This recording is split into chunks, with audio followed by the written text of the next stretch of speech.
Olá, Porto Velho, querida e amada capital, simpatia. Olá, você de todo o grande estado de Rondônia, que me dá o privilégio da sua audiência. Eu sou Benito, esse é o nosso conteúdo Amazônia, e estamos juntos com você aqui mais um dia para encurtar distâncias e levar até sua casa informações que são agregadoras de valor. E para que tudo seja melhor, a primeira coisa é evocar, né? Aqui e aí sobre todos nós, as bênçãos e a presença de Deus. Que o grande arquiteto do universo sempre nos dê mais justiça, paz, perfeição, luz, força e beleza em tudo que fazemos. Afinal, com quem Deus anda, nunca anda só e sempre anda bem. Bom, sem mais delongas, porque hoje os assuntos são extensos, vamos falar de direitos trabalhistas na pandemia, mas as mudanças que houveram. Como é que funciona hoje os atestados? Né? De quantos dias pode ser? Você pegou Covid? Ou está com suspeita de Covid, como é que vai agir com o seu empregador? Essa é uma das perguntas que eu vou fazer ao Dr. Noé, que aqui está. Tudo bem, meu querido? Bom, inicialmente, olá a todos, cumprimentar a todos. Muito obrigado novamente pelo convite. Benito, Thaís, muito obrigado mesmo. É sempre uma honra estar aqui com vocês. Temos temas assim palpitantes para falar, evidentemente que a gente não vai poder esgotar eles, mas a ideia é isso, é trazer um direcionamento, é trazer informação de qualidade, e todas as vezes eu não canso de falar. Parabéns pela relevância das informações, pelo comprometimento com a sociedade que vocês têm através desse programa. Então, assim, para mim, é uma honra estar com vocês aqui, tá bom? Perfeito. Tá aí, saúde, doutor Moisés. Doutor Noé. Victor Noé. Vitinho, muito obrigada mais uma vez aqui pela sua presença. Eu admiro muito o teu trabalho. Eu acho que você é uma das pessoas aqui do estado que tem realmente conhecimento, gosta daquilo que faz, então traz com precisão e traz com muito conhecimento a temática que a gente traz aqui, falando sobre direitos trabalhistas. Eu acho que nesse momento, acho que tantas dúvidas ocorrem, né, para a sociedade. Eu acho que é importantíssimo a gente trazer esses assuntos e deixar claro, explicar, ou pelo menos a tentativa de, olha, um alerta que se você ainda não entendeu, tem que procurar uma ajuda profissional, né? A vocês de casa, agradeço mais uma vez a oportunidade de estarmos juntos. Não esqueça de curtir, compartilhar nosso Facebook, nosso Instagram, mas principalmente se inscreva no nosso canal do YouTube. Perfeito, eu vou chamar já a vinheta e vamos começar, tá? Porque o assunto é longo. Por favor, Deus, nossa vinheta.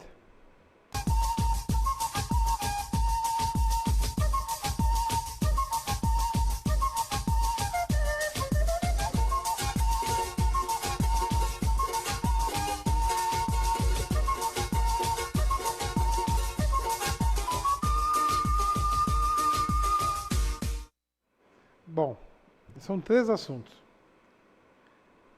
Justa causa se não vacinar.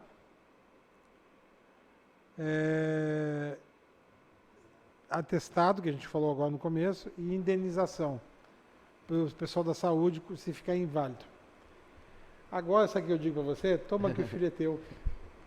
Faz aí um levantamento para nós de como está a situação e explica para as pessoas dos direitos delas. Ótimo, agradecer e reitero, nós não estamos aqui para falar uma absoluta verdade, são impressões que nós temos, interpretações, com base na doutrina, com base na experiência, com base na análise de textos, né, legais, constitucionais.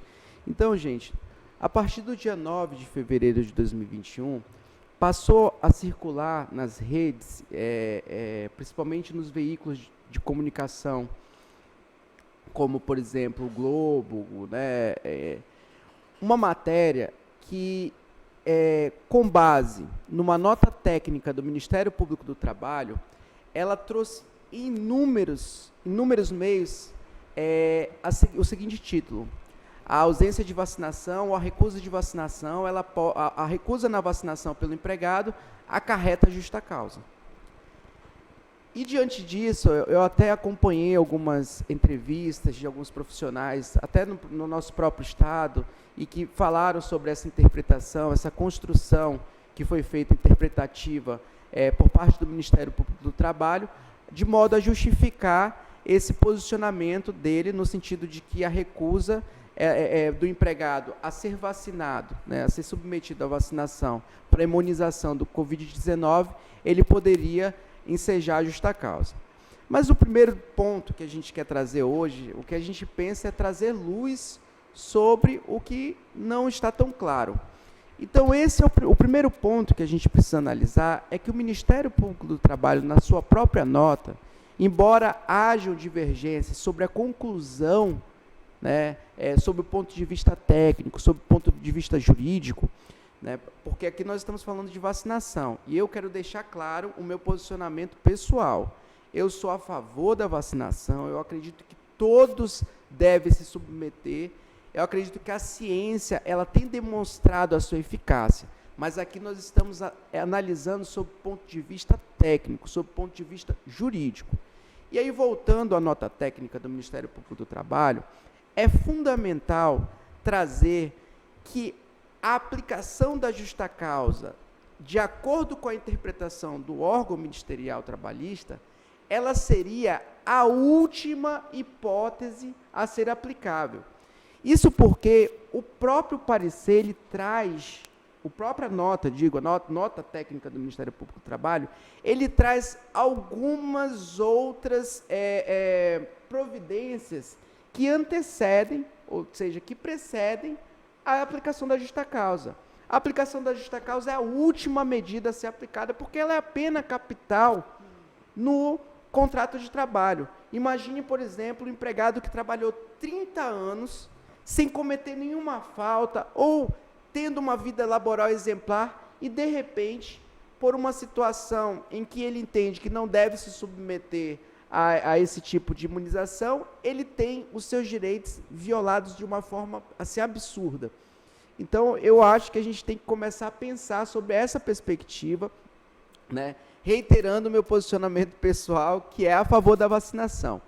Então, o que a nota técnica ela traz? Ela traz o seguinte: antes de chegar na justa causa, sendo clinicamente justificada a recusa, a empresa deverá adotar medidas de proteção do trabalhador, como a sua transferência para o trabalho não presencial, se possível, na forma da legislação, de modo a não prejudicar a imunização da coletividade de trabalhadores. Ou seja, existem casos em que clinicamente aquele trabalhador pode não ser submetido à imunização, né? De repente ele tem uma patologia que é uma patologia autoimune, enfim, existem algumas situações que efetivamente vão justificar a negativa ou a recusa da vacinação. Nesses casos, cabe ao empregador adotar todas as medidas para o trabalho não presencial. Em não sendo possível o teletrabalho e sendo legítima a recusa, não existe fundamento técnico para a caracterização do ato faltoso do trabalhador, e a empresa deve adotar medidas de organização do trabalho, de proteção coletiva e de proteção individual. Então, ou seja, não pode, sendo justificada a recusa, justificada clinicamente, a empresa não pode aplicar justa causa. Então, de acordo com a própria nota, nós já temos aqui algumas reservas para a aplicação dessa justa causa e que, infelizmente, a grande mídia não divulgou. E isso pode levar a algumas interpretações equivocadas. Diante da recusa, a princípio injustificada, deverá o empregador verificar as medidas para esclarecimento do trabalhador, fornecendo todas as informações necessárias para a elucidação a respeito do procedimento de vacinação e das consequências jurídicas da recusa. Então, nesse caso, houve uma recusa que a princípio é injustificada, o empregador deve, através de todos os meios que ele possui, ordens de serviço, orientações, de preferência formais, né, colocar para o trabalhador palestras também, conscientizar ele da necessidade de se imunizar, né? Persistindo a recusa injustificada, o trabalhador deverá ser afastado do ambiente de trabalho, sob pena de colocar em risco a imunização coletiva, e o empregador poderá aplicar sanções disciplinares, inclusive a despedida por justa causa, como última ratio. E ela coloca, própria nota técnica fala, como última ratio. Então, gente, não é aplicável, assim, se recusou e eu já vou aplicar a justa causa. Não, o empregador ele também tem que buscar outros meios para evitar essa pena capital. Tá? Se a empresa possui meios de manter esse empregado que está se recusando no teletrabalho, evidentemente que ela pode utilizar o teletrabalho. Então, tudo isso eu acredito que deve ser esclarecido. E aí, gente, nesse caso, o Ministério Público do Trabalho entende que é aplicável a justa causa. Bom, particularmente pelo ponto de vista jurídico, há uma outra corrente, um outro entendimento que tem defendido o seguinte, que no caso, a aplicação da pena capital, por se tratar de pena, e a gente fala de pena capital, é a maior pena que existe no contrato de trabalho, na relação de trabalho. Qual é essa pena? Justa causa.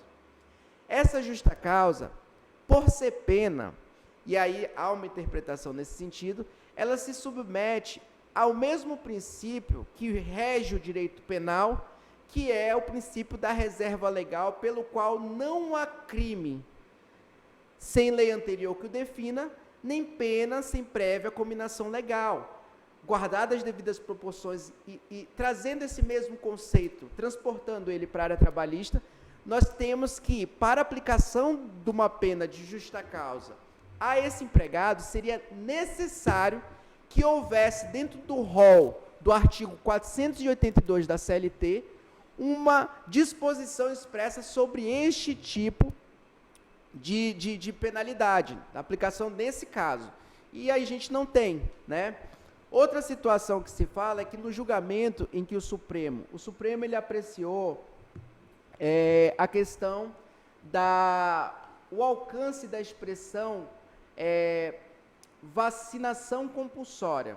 Se a vacinação compulsória ela é o mesmo que vacinação forçada ou são institutos diferentes. E o próprio Supremo Tribunal Federal, ele entendeu que não é ilegal a vacinação forçada, eu não posso chegar e levar uma pessoa à força, porque isso, né, transgride inúmeros direitos e princípios fundamentais alusivos ao ser humano, mas ele entendeu o seguinte, que é constitucional a vacinação compulsória, porque o Estado, e aí ele fala Estado, União, Estados e municípios, e o Distrito Federal, eles podem adotar meios coercitivos indiretos, como proibição de viagens, proibição de circulação, proibição de participação em concurso público, que seriam meios indiretos.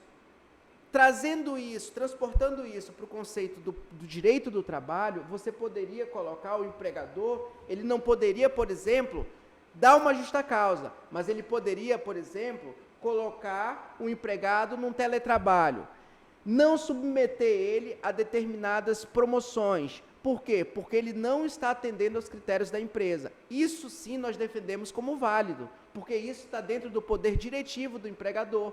Então ele poderia fazer isso. Então isso seria um meio indireto para forçar também, forçar não, mas na verdade para fazer com que esse empregado ele tome consciência da necessidade, conscientizar esse empregado da necessidade de ele realizar essa imunização. Mas lembrando, gente, um erro não justifica o outro. É porque ele está errado em se recusar, no entender, por exemplo, de empregador. Mas por isso eu também vou aplicar uma pena e trazer mais dificuldade para a vida daquele trabalhador. E aí eu volto àquele exemplo. Imagina aquele trabalhador que trabalhou 30 anos sem nenhum problema e, de repente, porque ele teve essa situação em que ele, por questões de convicções íntimas, ele fala, eu não vou me vacinar, ele vai ser punido dessa forma? Então, a gente tem que começar a pensar nisso. Eu possuo outros meios de racionalizar essa prestação de trabalho, de colocar essa prestação de trabalho dentro desse ambiente de uma outra forma, que não submeta os outros empregados a também risco. Se a resposta é positiva, então o empregador ele deve adotar esses meios. Manda para o teletrabalho, coloca ele num setor diferenciado, Isso pode ser feito tranquilamente. Nesse caso, há uma justificativa, né? Então, é esse o ponto que nós gostaríamos de tratar, fazer esse contraponto em relação a essa notícia de que a justa causa ela seria aplicável. E um dos pontos que é necessário é o seguinte, imunização é dever do Estado, não é dever do empregador. E vacinação não é IPI. Vacinação não é IPI. Então, antes a gente precisa trazer novamente, resgatar esses conceitos, que são conceitos clássicos, porque está se confundindo hoje, e com essa confusão, eu já tive em programas passados, eu falei sobre o direito do trabalho de crise, que é um direito do trabalho que eles criaram nesses momentos de crise econômica, crise em que, onde são mais afetados, quais são os direitos mais afetados? Os sociais, e sobretudo do trabalho.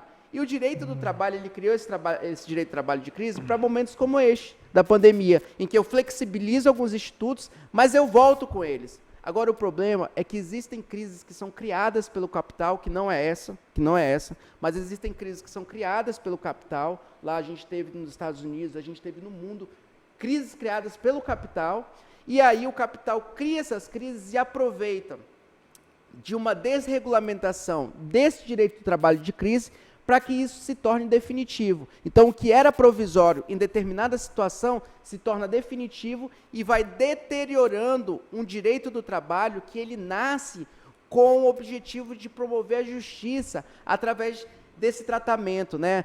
A justiça que a gente sempre fala, que a justiça é substancial. Tratar o igual de forma igual, mas o desigual de forma desigual na medida das suas desigualdades. O princípio da tal da equidade, né? É isso mesmo, né? Justiça substancial. Vamos ter que falar, porque senão o tempo já vai acabar daqui a pouco. Vamos falar dos atestados, né? Gente, outro tema muito relevante, eu quis trazer assim, alguns temas que eu acho que é fundamental para o esclarecimento. No último dia 26 de março de 2021, foi publicada a Lei 14.128, e que ela fala sobre a compensação financeira a ser paga pela União aos professores e trabalhadores, aos profissionais e trabalhadores de saúde, que durante o período de emergência sofreram incapacidade definitiva ou vieram a óbito por conta do Covid-19 e estavam na linha de frente. Mas também ele traz uma alteração numa lei de 49, que é a Lei 605 de 49. E ele institui um instituto muito interessante, que é necessário nesse momento, que ele cria um afastamento por questões médicas sem atestado. Ele instituiu, e essa lei 14.128, ela instituiu o parágrafo 4º no artigo 6º, da Lei 605 de 49. E o que fala esse parágrafo 4º? Durante o período de emergência em saúde pública decorrente da Covid-19, a imposição de isolamento dispensará ao empregado da comprovação de doença por 7 dias, que é aquele período de 7 dias que geralmente se pede para que faça o exame e que esse exame seja eficaz, né, que haja essa aferição. Nesses 7 dias, até por conta do congestionamento do nosso sistema de saúde, era muito difícil, e os empregados eles estavam tendo dificuldade de ter acesso a essa documentação, ao atestado médico. Os médicos estão assoberbados tentando manter vidas. Agora, imagina se ele vai ter tempo de ficar assinando atestado para cada um trabalhador que se afasta por 7 dias. Então, ficou um pouco delicado, a realidade começou a mostrar que estava havendo algumas questões delicadas dentro do contrato de trabalho, e aí vem essa legislação falando o seguinte: olha, nesses 7 primeiros dias, o empregado não precisa apresentar nada. Ele está dispensado pelo fato de fazer o exame. Contudo, aí a gente entra na interpretação. Vige no direito brasileiro, e há uma repercussão dentro do direito do trabalho, o princípio da boa-fé. E, sobretudo, a boa-fé objetiva. O que é a boa-fé objetiva? Ela é instituída lá no Código Civil, salvo engano, artigo 421 a 422 do Código Civil, e ele vai falar que é um modelo de conduta a ser adotado por todos os contratantes dentro de determinada relação. E, por se tratar, a relação de trabalho é um contrato, que é o contrato de trabalho. Então, nós temos essa necessidade desse dever de equidade, esse dever de modelo de conduta do homem médio, que ele deveria adotar em determinadas situações. Então, essa mesma boa-fé objetiva, por exemplo, ela veda comportamentos contraditórios no mesmo contrato. Ela veda. Como, Vitor, comportamentos contraditórios? Digamos que um empregador, e eu já vi esse fato acontecer bem interessante, o empregador chegue para o empregado e fale que ele promova ele, ou então crie uma justa expectativa de uma promoção e, de repente, do nada, ele chega e rebaixa esse empregado de função, ele retira a possibilidade desse empregado de alcançar essa promoção. Então, eu tive uma conduta contraditória. E isso é vedado. Por quê? Porque eu preciso ter um modelo ético desses contratantes, dessas partes no contrato.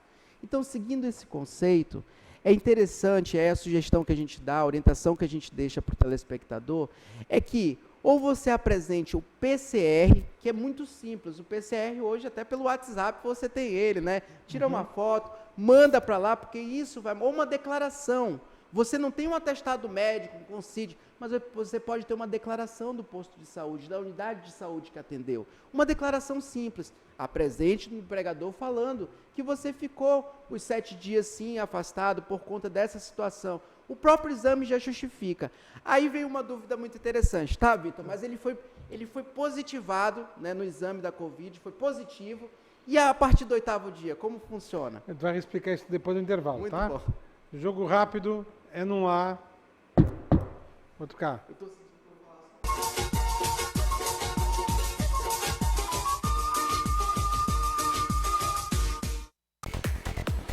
O conceituado canal Olhar Digital pesquisou e o público escolheu a Brasil Digital como a melhor velocidade de internet em Rondônia.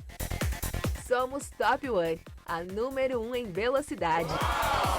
Aproveite a promoção para celebrar este prêmio. 400 MB por R$ 149,90, mais Super Wi-Fi. Brasil Digital, você conectado.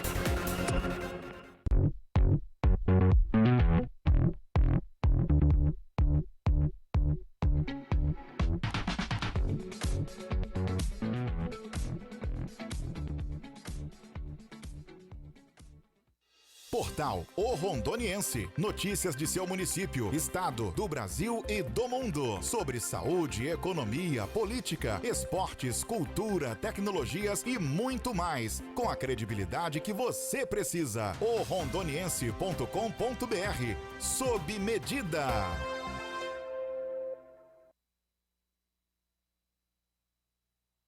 Você precisa cuidar da sua saúde. Está sem plano e cansado de ter que esperar? Venha para a Sol Saúde, próximo à Praça da Pirâmide, com as principais especialidades médicas, exames laboratoriais, com toda a atenção e agilidade que você precisa. Afinal, saúde é coisa séria, não é mesmo? Sol Saúde, atendimento popular para toda a família. 3213-0163. E estética Mãos de Fada. Depilação, designer de sobrancelha, extensão de cílios, limpeza de pele, clareamento íntimo, axilas e tratamento para a estria. Avenida 7 de Setembro, 6158, bairro Igarapé.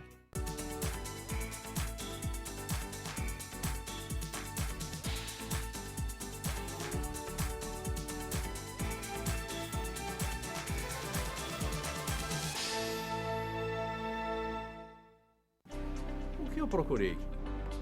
Tecnologia avançada. Método personalizado. Profissionais com credibilidade. Hospital de Olhos Veloso, o maior centro oftalmológico da região. Há mais de 3 décadas investindo em profissionais, estrutura e inovação em Rondônia. O objetivo é a qualidade de vida de seus pacientes. Diagnóstico e tratamento com excelência. E você? O que você está procurando? Hospital de Olhos Veloso.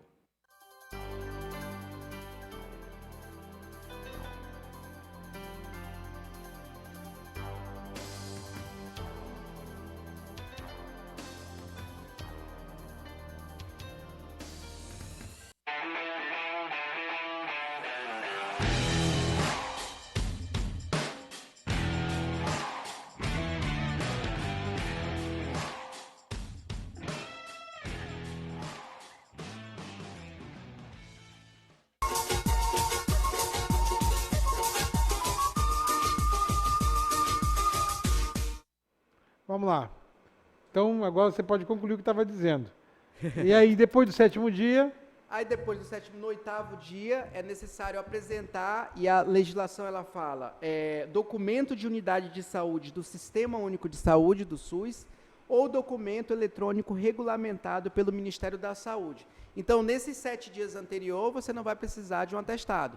Mas a partir do 8º dia, se tiver com Covid e a necessidade do isolamento, aí é necessário, né, que se apresente esse atestado, que pode ser por meio eletrônico, né, por qualquer meio, pedir para alguém, para algum parente, algum colega deixar na empresa, mas deve ser comunicado sob pena de sofrer posteriormente algumas descontos de falta, né? Esse Tá. Aqui encerramos esse assunto. Tá, agora você tem 3 minutos e meio para terminar o outro. Só um passando.